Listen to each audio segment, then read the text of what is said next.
চিত্রে কোণ AED এর মান কত, অর্থাৎ AED এই কোণের মান চেয়েছে। আমরা একটু লক্ষ্য করলে দেখতে পাই যে ABCD একটি বৃত্তস্থ চতুর্ভুজ। এটা আমরা জানি যে বৃত্তস্থ চতুর্ভুজের বিপরীত দুই কোণ মিলে হয় 180 ডিগ্রি, অর্থাৎ এই কোণ এবং এই কোণের যোগফল হবে 180 ডিগ্রি।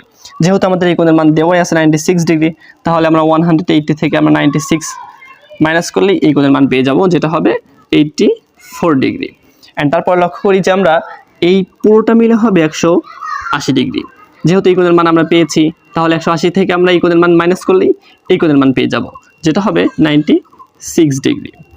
তারপর লক্ষ্য করি যে আমরা AED একটি ত্রিভুজের তিন কোণ মিলে হয় 180 ডিগ্রি আমরা জানি। যেহেতু দুই কোণের মান আমরা পেয়েছি, তাহলে 180 থেকে যদি আমরা এই দুই কোণের মান মাইনাস করি, তাহলে কিন্তু আমরা এই কোণের মান পেয়ে যাব, যেটা হবে 64 ডিগ্রি। তাহলে আমাদের অ্যান্সার হবে গ।